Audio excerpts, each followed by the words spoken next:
Welcome back, listeners, for another edition of Heads Up, and I must apologise for last week's non-Heads Up because I don't know what happened, but it just wasn't available to viewers, and I couldn't figure out why, but it will be available this week. If you're hearing this, it is available, so apologies for that, but some of you would have experienced the new website we've got put up, and thanks to David for putting on a lot of time to getting that organised and up and going.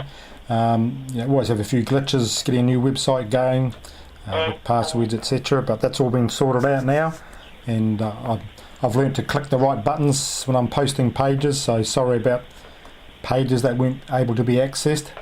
So it's all going now. Anything you can't read or see, just give me a text or a call and I'll sort it out ASAP. Anyway, Money Shot, it's good to have you back, and last week you were at the Derby, and how was your day? Yeah, it was very enjoyable actually. Got sunburned even, Neil. Didn't realise how warm it was. Been outside for most of the day. Probably be fair to say wasn't the biggest crowd in the world there relative to previous Derby days, but I thought the racing was pretty good really. Julius, Contessa Vanessa, Vinda Dance winning the big one in a nose decision, and God bless Falar for winning the last. Yeah, I had a good crack at that turn. I think everyone was thinking 600 metres to go. Well, we're in trouble here, but he was just too good, wasn't he? Yeah.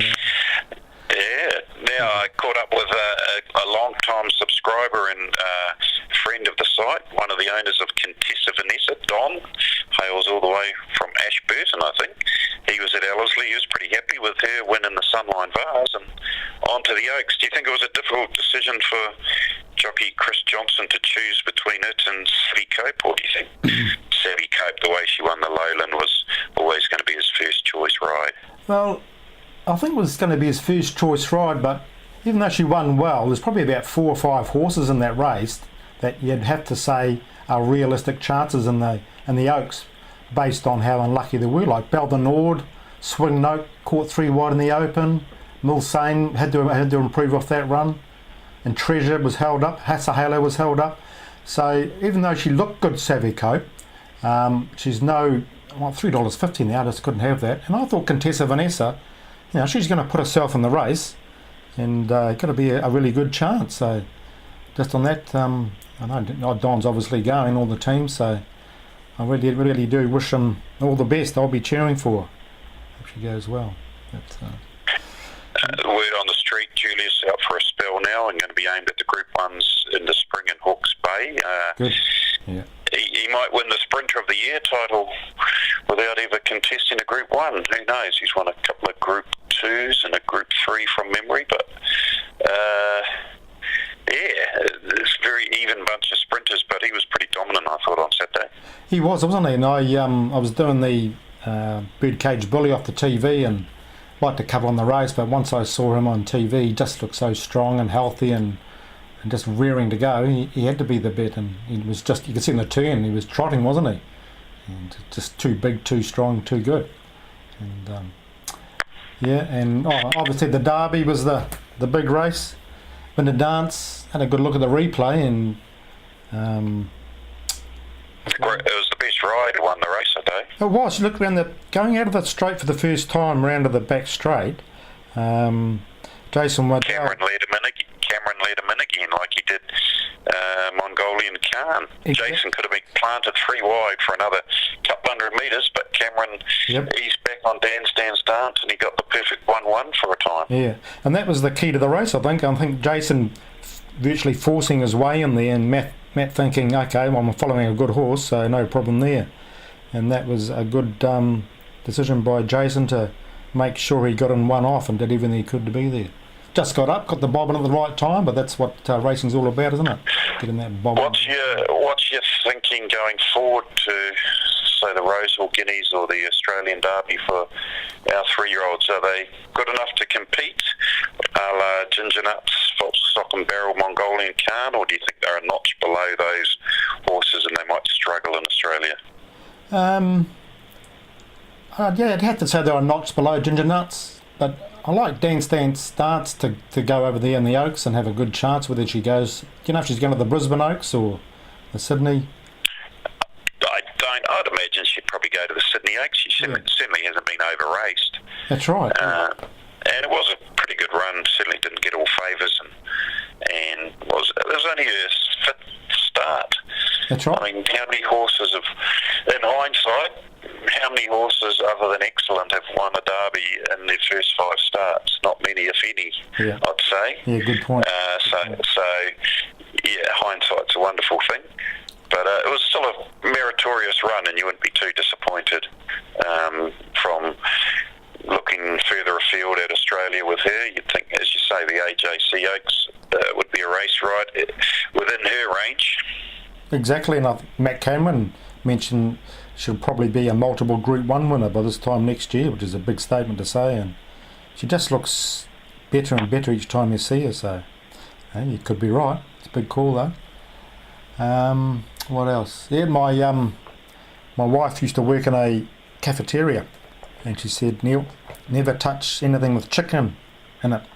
And I should have listened to her driving up to Auckland on Friday. Stopped in for lunch or afternoon tea and grabbed a chicken roll and paid the penalty for it on Saturday. It really brassed me off. I was looking forward to getting out there and doing that other. Name and shame the place, Neil. I drive up to Auckland a lot. I want to avoid it. What's that little yellow place on the right hand side as you're going up to Auckland? It's a dirty bloody place. I don't know why. I had the warning signs were all there. I'll remember it later on. I'll tell people next week. Anyway, rightio, back with part 2 with a preview of a couple of good races, really good races actually, at Ellerslie on Saturday. All eyes will be at Ellerslie for the second and final day of their Cup Carnival. 3 Group 1 races on the program. Neil will focus on the last 2 of those, the Bone Crusher Stakes Race 8 and the Barfoot and Thompson Auckland Cup Race 9. The 2,000 metre weight for age race, Group 1, Lizzie Lamore, $1.90 favourite. Always a tricky starting point, the 2,000 metres, with a short run to that first bend. Exactly. And you can see a bit of pace on here as horses who are trapped wide might have to press forward.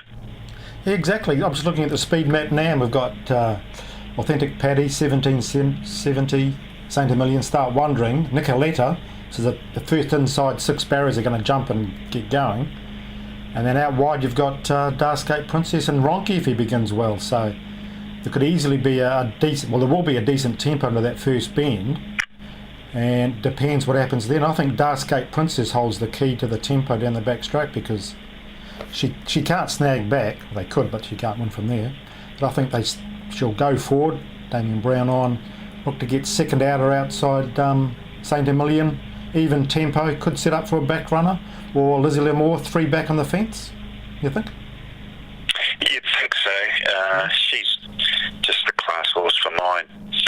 The Baker Forsman team have always held her in high regard, took her to Australia in the spring, had high ambitions. Things kind of just didn't quite go her way. Yeah. Back in this field, I can't see anything troubling her over her pet distance of 2,000 metres.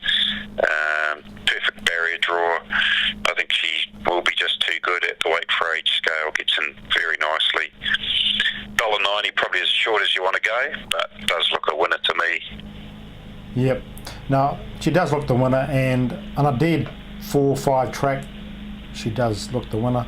On a good 3, good 2 track, which it could easily be, with improving weather, I wouldn't take $1.90, but I like Savvy Dreams for a roughie. I think the tempo just could easily set up for something like her to come over them. Had no chance last start, but found the line well over a mile behind Devise, racing in Australia tomorrow.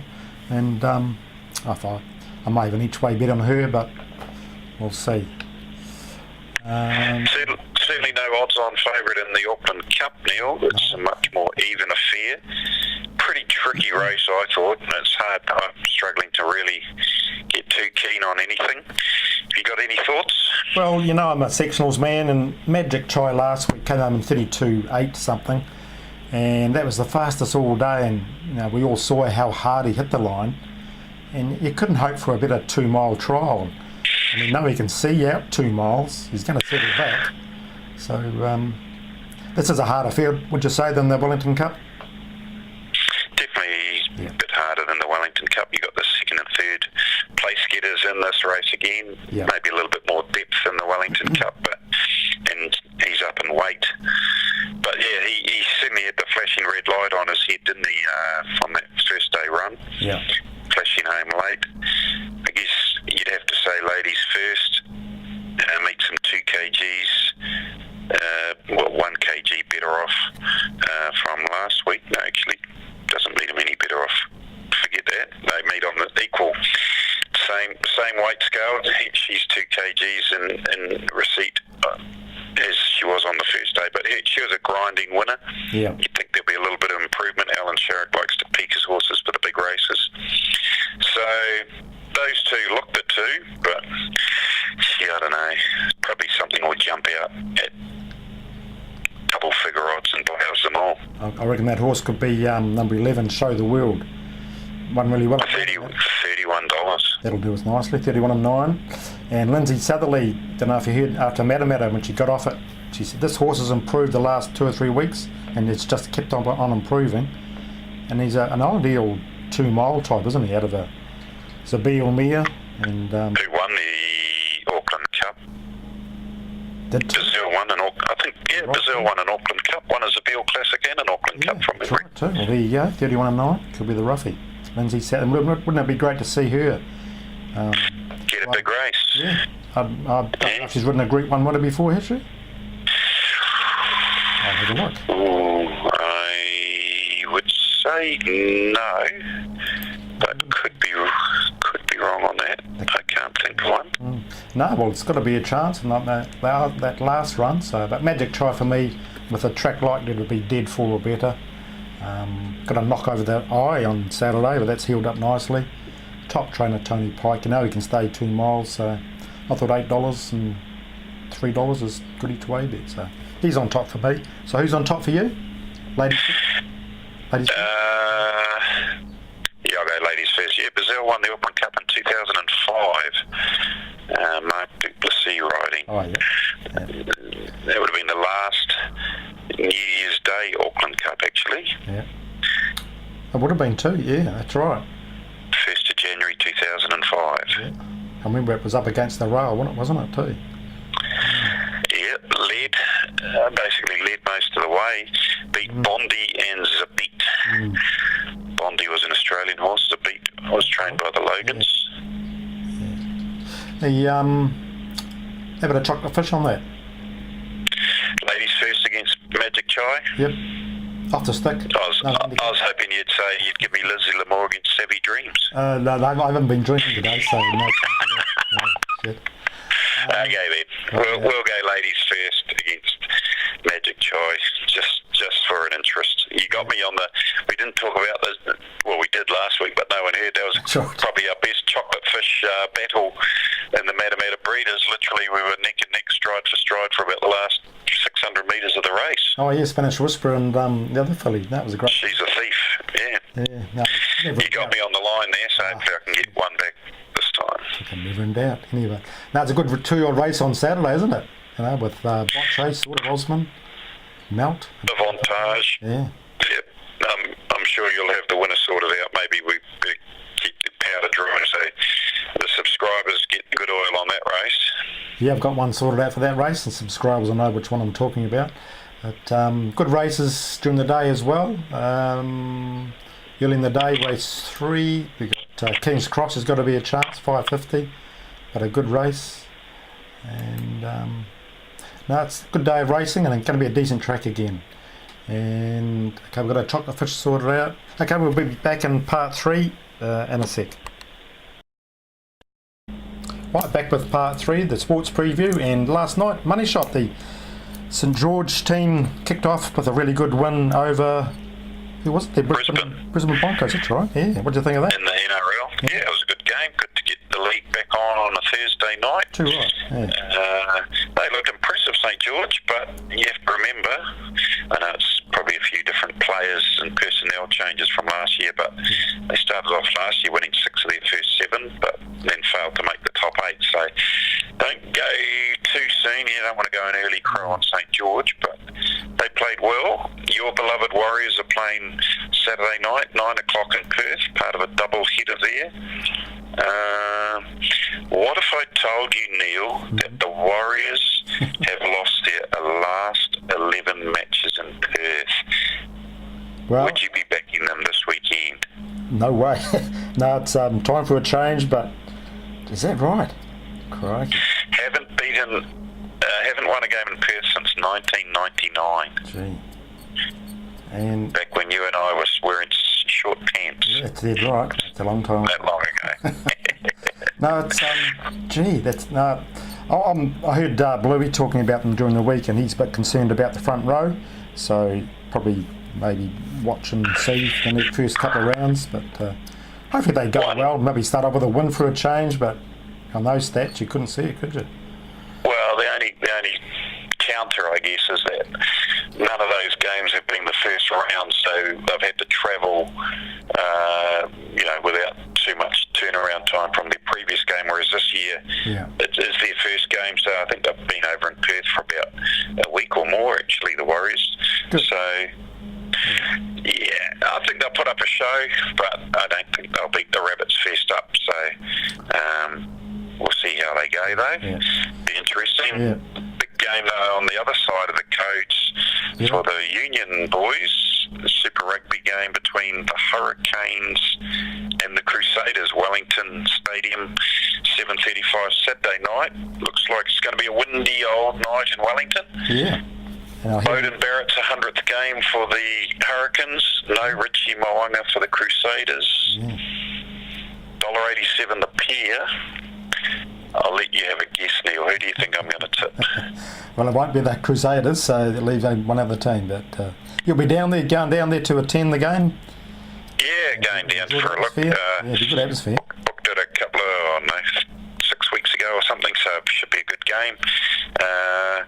I'd like the Hurricanes. I know they're travelling back from South Africa, but I think they're on the improve, and their style of play could trouble the Crusaders. They've had the wood on the Crusaders over the last few years. Won this corresponding fixture last year, the only defeat in the entire year for the Crusaders. So we'll go again and say the Hurricanes can back that win up and get a much needed win, especially in terms of the New Zealand Conference, and take the Crusaders down on Saturday night, $1.87. Especially with they're paying head to head. Especially with Bodie playing his 100th game, the team will want to win just for that reason alone, wouldn't they?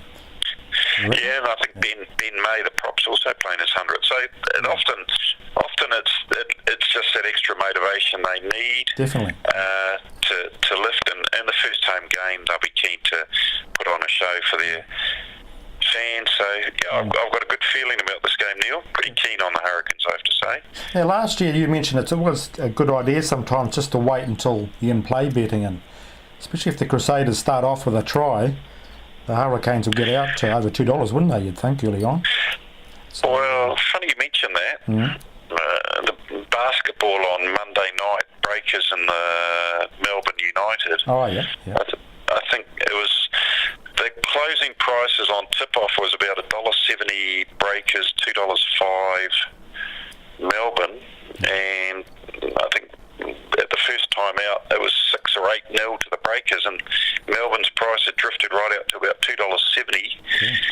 And I thought I'd better jump on then, and I was thinking that was a silly move when they were down by about 16 points at the end of the first quarter, but they came back and won it in it was a double overtime, wasn't it, from memory? Yeah. It was, yeah. So, you never know. It was just one overtime, wasn't it? Yeah, that's right. That's quite a bit, though. You're backing value, aren't you? If you know long term, you can keep. And you look at that cricket game on what day was that? Wednesday. Yeah. Tuesday. If you just backed the outside, you could have backed both teams at about $6 at different times during the game. So, it's not hard to turn a profit. I know, generally speaking, most punters like to support one team and they'll back that team and cheer for that team, but sometimes you can back both teams and it doesn't matter who wins and you make money, which I guess at the end of the day is what we're here to do. Yeah, and it's a nice way to watch the game, and you know you're going to make a profit no matter which team wins. But I don't know, but maybe if the Crusaders get off to a good start, As you say, the Hurricanes are capable of scoring quick points, aren't they, with Barrett, and knowing that wind really well down there with that forecast strong wind. So, yeah, interesting game. Okay, back with part 4 in a sec. Part 4 now of Heads Up. We'll wrap up this program with a few tips, especially around barrier draws, a multi question, for your chance to win a multi bet, and a bit of feedback on terminating pick sixes, Neil. But first of all, barrier draws. What lessons are you going to give us today on the importance or otherwise of barrier draws? Yeah, how long have you got? We had a bit of a dress rehearsal on this last week, and let's just take an example of tomorrow's Bone Crusher Stakes. We've got the 2,000 metre start, and it's a short run to the first bend, and you've got a horse like Darsgate Princess, drawn 11, with plenty of pace on the first, as we mentioned before. The 6 inside runners have all got early pace, so, and they can't see them, they may have to snag back because of that. So it just alters how a horse is going to be ridden, and as we saw in the Derby, if you get a good run from a good barrier drawer, you're going to be hard to beat. You get a bad barrier drawer, things go against you. It's just so crucial, especially on good tracks, isn't it? Different story on wet tracks, obviously, but definitely wet tracks. When often the rail's off, it's better to be drawn out wide. You look at that 2-year-old race tomorrow. If Advantage had it drawn 1, that's right, not 8, the price would be very different, wouldn't it? Exactly, and Advantage, she has that early pace. She still could cross over and get a good spot, but that's why she's paying more than that sort of Osman and Melt. So barrier draws are crucial, because especially how they jump too. I like looking at horses and how they jump. They may have drawn inside and be an on-pace runner, but they can miss that first 3 or 4 strides. So the draw could be a negative, an inside draw could be a negative. And a horse like that, if it's drawn out a bit, can still miss the jump but have that early speed to cross over and get handy. So it's knowing your horse too, isn't it? And how it's suited to that barrier draw and where they start from. So a lot goes into barrier draws, but we often get it wrong, but when you get it right, from a wide barrier draw, it could be really satisfying. Even like the Cup tomorrow, Auckland Cup, long race, 3,200 metres. They start over in the back straight, don't they, and take off. Horse drawn out wide is going to be covering ground and have to maybe snag back and not be able to get where they want. Horse like Excalibur's drawn the inside. What do they do with that? They'll have to normally drops back anyway, so gives you get a decent run. So no, and wet tracks, isn't it? Wet tracks, you get a day where it rains, like at Tauranga sometimes, and it rains there, the inside goes off, and a wide draw can be a big plus. But, what are your thoughts on wet tracks? It never rains at Tauranga, Neil. No, you're probably right. Yeah, definitely as you're getting later in the day on wet tracks, you're looking for wide draws generally as being a positive. Yeah. As the inside deteriorates. Yeah, I even remember John Wheeler once saying that the barrier draw is even important in the Great Northern Steeplechase over 6,400 metres. Horses, they can settle, even if they get that inside running over a long distance like that race or the Auckland Cup. Yeah. They save so many lengths, and that makes all the difference, or can make all the difference come the last 100 metres or so. So definitely something you have to appreciate. Often though, front runners drawn wide get forgotten about, and I still don't mind clear front runners who have drawn wide, who press forward at all costs. Yes. Sometimes you get a better price because they've drawn wide. But yeah, jockeys generally, they have to make a very clear decision when they're drawn wide. Either we're going forward to get the spot outside the leader or the lead, or we're going right back and getting cover. And if they're indecisive, they'll get trapped 3 wide the entire trip. Yeah. And that's what Darsgate Princess did, didn't she, at Tahuaniko? Drew wide, positive right from the rider, went forward, sat second outer, and that was the winning of the race. So, yeah, if you get the right jockey on the right horse, you can often get overs. So, you could go on for a long time talking about draws. I remember David Walsh saying On wet tracks, or actually on front runners with apprentices on, they're more dangerous from a good draw up front on pace runners. When they're drawn wide and have to go back, they find it much more difficult to win races. So an apprentice that's drawn well on pace runners is a plus, but a wide draw that has to go back is a negative. Anyway, what else? Oh yeah, that's right. The multi question. Troy dipped out a couple of weeks ago. What's this week's something in store for us with the Bone Crusher? Yeah, Bone Crusher statue got unveiled at Ellerslie during the week, and there's a race named in his honour, obviously. And there happens to be a race in Australia called the Australian Cup, which he ran and won a few haircuts ago now, and it was a very stirring battle. Probably doesn't get quite the same publicity as the Bone Crusher Al Waverley Starcox Plate, but it was a thrilling finish up the Flemington Straight, and like he did on so many occasions in his career, he just got his nose at the right place at the right time, i.e. the money line. And we want to know, to win the multi-comp, who was the horse that Bone Crusher beat in that Australian Cup race. Okay, just email me at formpro@formpro.co.nz or 027 352 6402. Text me by 9 p.m. tonight, and there'll be bound to be more than one winner, so my wife will draw out a lucky person and have a good multi on some good races tomorrow too. Right, what else do we need to cover? Oh, that's right.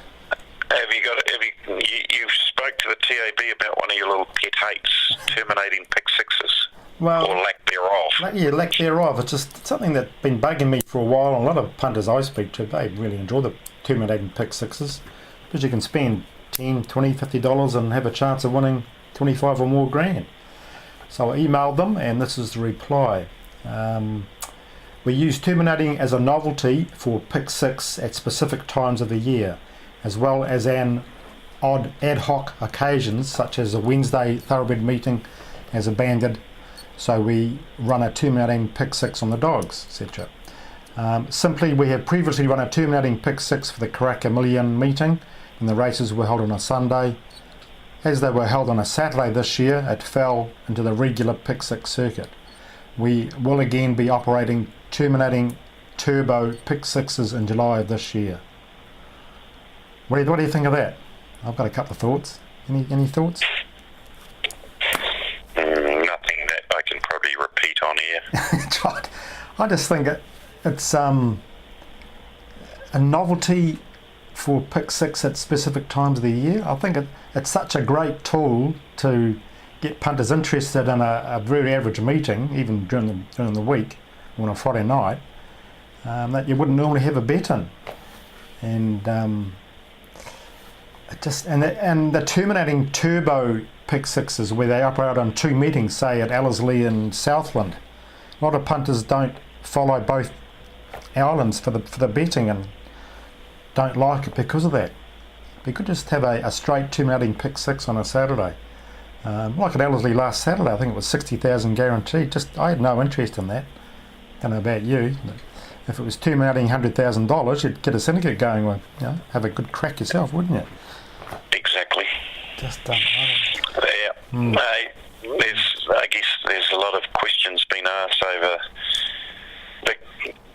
the direction the racing board are heading in, and their understanding of punter issues and industry issues, and perhaps this is just another one to add to that pile. Well, the bottom. That's some good news next week at Tauranga.